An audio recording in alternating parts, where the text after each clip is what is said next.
first ever video feature here on the Pretzsch Pass. I am your host, Braden Pretzsch, and I'm pleased to be joined by some of my friends and colleagues from work. Anthony Giassi directly to my left, Shane Gibbons down to the far left, and Sam McGlone to my right. Guys, thanks for joining me today. Oh, pleasure to be here. It's an honor to be on the Pretzsch Pass. Well, I'm glad to have you guys here be our first video interview. We're going to talk a little NBA, and we're going to talk some college athletics first. But I know you were just on Twitter, Anthony, and one of the big discussions right now, Kevin Love. Is a big trade piece that teams are looking to acquire. Seems like the Cavs were the front runner for a long time. Now the Bulls are getting back in it. I know you two are both really big Bulls fans. It seems like the Bulls are willing to give up a lot. What was you just read? Just read a report saying that the Bulls are willing to give up Nikola Mirotic, Doug McDermott, and Taj Gibson, along with pick considerations for Kevin Love. That's too much. Way too much. Awful. Love is not worth that. You are giving up future right there. Yeah. You are giving up way more production, points, rebounds, steals, assists, everything from those three players. Not to mention, Mirotic and McDermott could both become stars. You don't even know what they're going to become. You can't just give them up before they even have a chance to show what they become, you know? Well, I think that's the interesting thing here, no matter if you're talking about the Bulls, the Cavs, whoever. It's about now versus the future. Both teams are looking at, do you mortgage your future for now with Kevin Love, or do you bank on these pieces coming in? Because for the Bulls, you're banking on Mirotic and McDermott filling into their potential. For the Cavs, if they're going to trade Andrew Wiggins and Anthony Bennett, they're banking on the fact that Andrew Wiggins doesn't become this once-in-a-generation player that people are projecting he very well could be. So I think it's an interesting choice of, are you willing to go for now? And who do you think's more desperate for a now situation, the Bulls or the Cavs? Cavs are absolutely more desperate for right now. I mean, they're not built the way the Bulls are. And I just think the Bulls have been able to plug in pieces and make themselves deeper runs in the playoffs.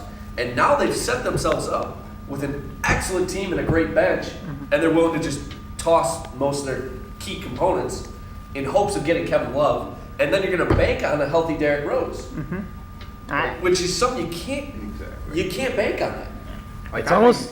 It's almost gotten to the point where Kevin Love has become a bigger story than the whole LeBron thing. It's almost superseded the whole thing because now that LeBron's back in Cleveland, everyone's asking who are they going to put around him? Because are they going to go to the championship this year? And if they do, who's going to be around him? And it's just so old. I'm over it.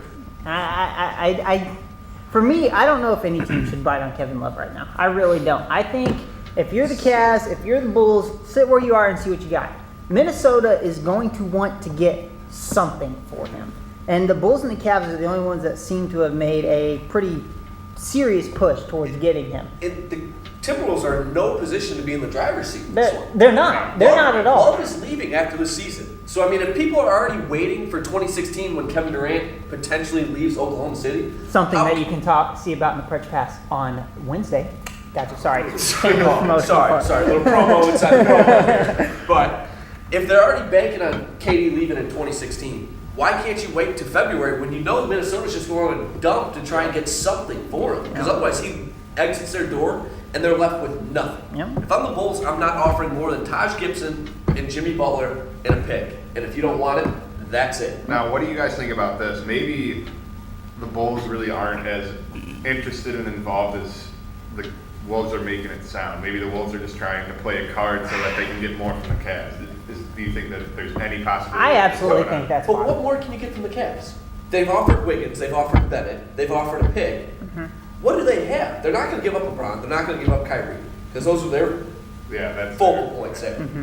What more do the Cavs have? They've got nothing. I think if you're the Cavs, you sit there and you try the Wiggins-LeBron experiment. I think you see how that works because in theory, you could have the two best perimeter defenders in the NBA locked up for a long time. And that is terrifying to think about. Yeah. I mean, and you can have Wiggins learning from LeBron. Yep. Don't forget, LeBron is still pretty young. Yep. I mean, he has not, by any means, shape, or form, hit his stride in his prime yet. Yep. I agree with you guys 110%. Now, for the first time in Pretzsch Pass history, we're going to shift away from the NBA, which I know you guys at home are really excited about. Let's talk a little college football. Season under 40 days away now. One of the big things this year, we finally got a college football playoff. Thank the Lord. But now it comes down to the selection committee selecting 4 teams to play in it. When you're looking at it, first off, that may be the most difficult job in America right now. The top 2 you can see are pretty easy, but when you're counting up between 3 and 6 there to try and come down, it's just going to be this. I feel like it's just going to be like the bowl system all over. Yeah, there's going to be a lot of controversy. A lot of controversy, guys, and who gets cheated out and why, and the strength of schedule and everything like And that. eventually, you're just going to make the Big 5 conferences even more mad, and it's going to give them yet another reason to leave the NCAA. Yeah, which we'll talk about here in a minute. But yeah, I was talking with Sam earlier. Let me pose this to you. Let's say Alabama and Auburn run the Why it's gotta table. be Bama? Why can't it be Maryland. Maryland? Or Maryland. Will Fighting y'all let me finish my point here? First of all, Maryland, no. Yeah, Maryland, no. Say Alabama and Auburn run the table, go 10-0 to the Iron Bowl. Obviously, one of them loses in the Iron Bowl. That team sits at home, doesn't go play in the SEC championship game. The team that wins goes to the SEC championship game, and say they lose to an SEC East team that went 9-4 on the year. So now you've got a 9-4 SEC champion. You have 11-1 Alabama-Auburn team that won the Iron Bowl, and then you have 10-1 Alabama-Auburn team sitting at home. How do you pick there? Exactly. And then there's going to be other teams from other conferences that are undefeated or really close that it's going to be between like 8 teams every year, and there's going to be more teams frustrated with this system than were with the other system. I think- there's going to be more teams getting I ripped think off. you're right there. I think for the first couple of years, they're going to try this 4-team system, and they're going to find that it pisses a lot of people off. I agree. And eventually, they're going to have to come to the realization that you have to expand. You have to go to 8 teams.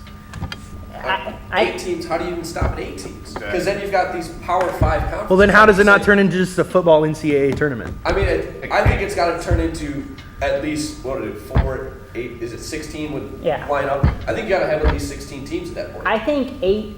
I think you can justify 8 because if you do 8, you can do an at-large bid for the ACC, the Big 10, the Big 12, the SEC, and the Pac-12. But now you're also going to cut out, when you're doing just 8, you're going to cut out that one team that didn't win the Pac-12 championship. You're going to cut out that one team that didn't win the Big 12. But you've got 3. Because God forbid anything goes against the SEC. You've got 3 at-large bids though. That's So what you get the at-large bids. How can you say the Power 5 conferences? What I'm looking at is the Power 5 champion conferences. Yeah. Each one of those gets an automatic bid to the playoffs. Right. Now you're going to have to choose only 3 other teams. Right. That's not fair because you know it's going to be at least 1 or 2 SEC teams. Well, Probably 2. well, Probably 2, even 3. Honestly. Well, what? Okay, Yeah. well then answer me this: we're in the 4 system right now. What if you have a team? What if you have Boise State all over again? What if you have a Boise State go 13-0 and run the table? Do you think they'll get into the 14 They playoff? have to. They have to. They'd have to, but it probably won't happen. Yeah. It probably won't happen based on computer whatever they say. It's just going to not happen, but it should. That's why it should be like 16 teams so you can justify the conference winners, those Power 5s, the 1 or 2 snubs, and maybe those run of the year Boise States. So you think? So, can we agree it would take a minimum of 16? Yeah, do it but fairly. that's going to make things I think that's the difficult. max Like, you should go to, though. Yeah. I don't, it should, I don't definitely really- shouldn't be Even any more with than. 16, you're going to have to start the season earlier, either play less Why? games. Why? You have that huge break between when the season ends and when bowl games start. If you do 16 teams, you can play the first round of the tournament the first week of December. Yeah. You can play the second round, which would be the quarterfinals, the second week of the tournament or of December. You could play the semifinals the third week of December. Then you could give the 2 teams that are going to play the national championship 2 weeks off, and you Yeah. play the national championship I first week of get all January. that, but I think they're going to be a little concerned about playing that many games. I agree. you That's go just to the the way next. things You go are. to the next level. There's 17 weeks.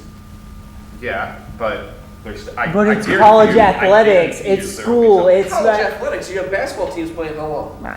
How many games? not, do they not play? 82 games. They don't play. Half of that. They're not playing 82, but Half then of that. they make that run through the tournament. They're playing during the week. They still got their school to deal with. Football, you're playing 1 game a week. Basketball, they're playing 2-3 games a week. Well, yeah, that's Consistently through the end of March. well, football. You get beat up really bad. Basketball, you don't. Backup's still playing.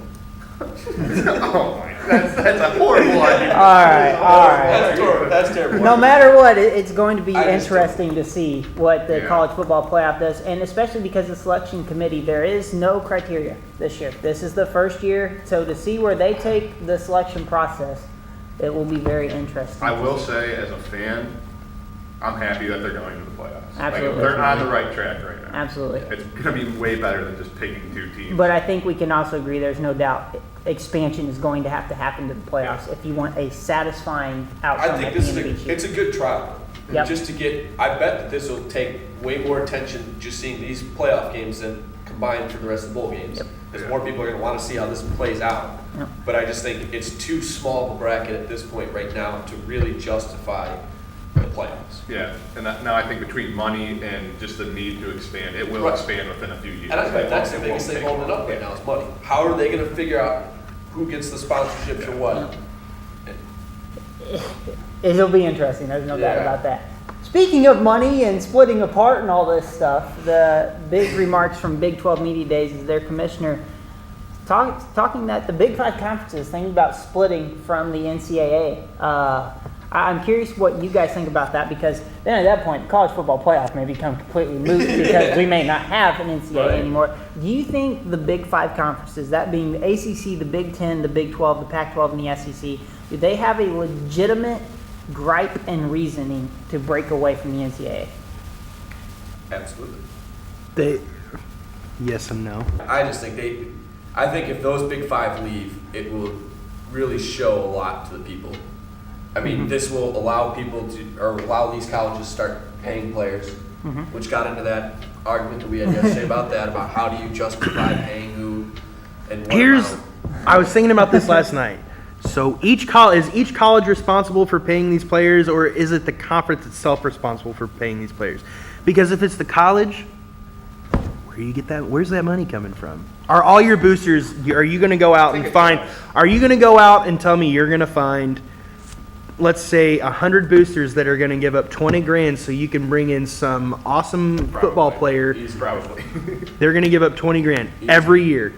Easy. For 4 years, and then when that person graduates, they're going to bring in another one, and they're just going to keep giving 20 grand every year. But I think that's over. Like, how do pro teams handle it? By selling merchandise, by selling tickets, by selling food. It'll be the same thing. They'll sell merchandise. They'll sell. So then it's basically like you're creating another NFL, another NBA, another.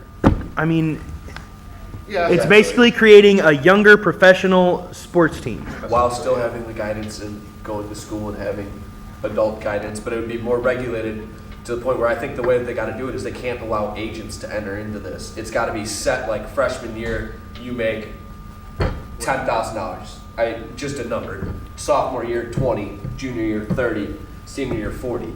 I just think you can't allow there to be bargaining in this, because then we're going to get more corruption. Quick sidebar on that. If you do that, do you think that encourages more players to stay in school for a longer time? If you're doing a generic up like that, where players make more the longer they stay in school? No, I don't. It's got to factor a little bit. Maybe, but I mean, it's $40,000 or $2 million. Right. Right. I mean, you're still gonna have that huge jump no matter what you do. But now you got like the guys like Reggie Bush who stayed longer, maybe because I was getting a free car, I was getting some other stuff. Now they're getting these benefits while still living the college life. Where college life, you're not gonna get it anywhere outside of a college town, which is an atmosphere that you can't duplicate. And I mean, you're playing again under these fans. I mean, it's just, I don't know. I think it's an atmosphere that they might be enticing enough to be living like a king in college. That might be enticing enough to stay for another year. Plus the guys who aren't like slam dunk lottery picks who Right. they might need another year. That'll be more likely to keep them. You're not the Andrew Wiggins. Like, You're getting you'll- a shoe deal out of high school. I Yeah. mean, it's But- keeping those guys around. To bring literally all our topics full circle, I wonder if this is the Big 5 conferences trying to force the NCAA's hand. Because if you break apart, you have to literally start from scratch everything. Rules, regulations, all that. They've got a foundation. Right, but I'm wondering if You also they're gotta- trying to push the NCAA to be like, okay, we've got to make serious changes right now, because one of the big things that everyone agrees on is the NCAA rule book is so confusing and archaic that it's really difficult to know what's right and what's not at this point. And a lot of things like social media and all this other stuff aren't really covered that well, and it's almost time where the NCAA needs to go, okay, we've got to start from square one with our rule book, and here's the new rules. Here is what we have, and take a book that's about this big and shrink it down to something that's this big. And And I think take those commissioners from those 5 conferences and let them have a hand in making those new rules, deleting the old rules, because there's also things like the NCAA has TV deals with all the big major networks, and I guarantee you somewhere in the NCAA's contract, if there is somewhere that says that if there is to be another collegiate conference that breaks away, that they don't want them on their networks. The NCAA has contracts with them. You can't put another college athletic conference on there, or another. You know what I'm saying? And so they're going to have to take those things like Big Ten Network and the SEC Network, and they're going to have to combine them and use all their tools together to make their own stuff and do their own TV deals, and that's also going to have to be paid for and funded. It's a lot of money. It's not about whether what's right and what's wrong and what rules need to be changed and what rules. It's money. It all comes down to money. Yeah. Because the merchandise that you're currently selling at these schools, that pays for their scholarships. See, what has to happen is all their school still has to get paid for, and then you pay them $20,000. But what the merchandise we're selling at this level right now is more T-shirts. I can't go out and buy a jersey of Johnny Manziel that says You can buy a number 2 jersey, Texas A&M jersey. Yeah. but it doesn't say Manziel across the back. Now you put that on there, you can charge more money. And it's a lot of the. You can charge more money, but it also costs more money to print that stuff but up. now, because they license these players, maybe now they get back into the video games. The NCAA football video games, NCAA basketball video games, which generated a lot of money. But because they used player likeness against the NCAA ruling, they couldn't use that and sell that without the NCAA getting cut, so they stopped making it. Just stupid. The other problem is a lot of the merchandise being sold is being sold by the NCAA on the NCAA's website. The NCAA is making that money. It's going not to the NCAA. It's not the school making it. And it's funny, I don't know if you guys remember this from last year, but you could go on the NCAA website and you could Google Johnny Manziel, And then it would come and it would take you to Texas A&M number 2 jerseys, Yep. which you're not using the player's likeness, quote unquote, but they know exactly what you're looking for when you Google that player's name. Right. And then the other thing, if these conferences break away or whatever, and they start to license players a little bit better, are the players going to have some control? Are the players going to be able to market themselves a little bit? Will we see more commercials featuring college superstars Why or not? whatnot? Because if you don't go down this road like he's saying and let them do that, then you just get into a little bit of hypocrisy, really, because it's the NCAA marketing all these schools, and this new governing body is just marketing their players like it's their players. You don't have a say in it. You get into a lot of hypocrisy, and there are going to be a lot of mad people about it. Plus, if they start doing endorsements, then the whole question of amateurism kind of. Yeah. Everything It's gets a long road. It's amateurism is thrown out the window right away as soon as you start paying them too. Yeah. Yep. I mean, which I still think is silly. Like, for a good golfer to go to a golf tournament and win the tournament, but have to go, no, I can't accept that money. Yeah, even though I beat professionals and Yeah. everyone, I can't really accept it because I'm still going to school. Yeah, but that's. What does that have to do with anything? That's ridiculous. I can go to McDonald's, get a job, and they pay me. Yeah. But I'm an amateur. Do I have to hold my paychecks off because I'm still going to school? And they are giving them like a stipend. So Right. is that not technically? Is that paying not them? paying for it? I mean, you get There's- $1,200, $1,300 a month just to live off of for food and housing. It's a big spiral. There's no doubt about that. There's a lot going on. So it'll be interesting to see how the landscape of college athletics changes over the next couple of years. We had realignment. Now we'll see if the Big Five are just positioning themselves then to go. Maybe Bye. We'll see maybe you that's later. what the realignment was all about. Maybe it was just trying to realign us to get it. Okay, these are the schools we want to take with us. These people can be financially stable when we go, and now we're just going to secede. Why did Maryland have to leave the ACC? That's a whole other day. No, another topic. That's another topic for another day. And we are out of time here. I want to Because the thank Big Ten's better. And they're going to mess up the terms. I want to Flip thank them on their back. Anthony, Ed Shea, and Sam. I'm Braden Pretzsch. Thanks for tuning in to the first ever Pretzsch Pass podcast. Say that 3 times fast. We'll see you next time. Thanks for tuning in to the blog. Make sure you follow the Pretzsch Pass on Twitter. See you soon.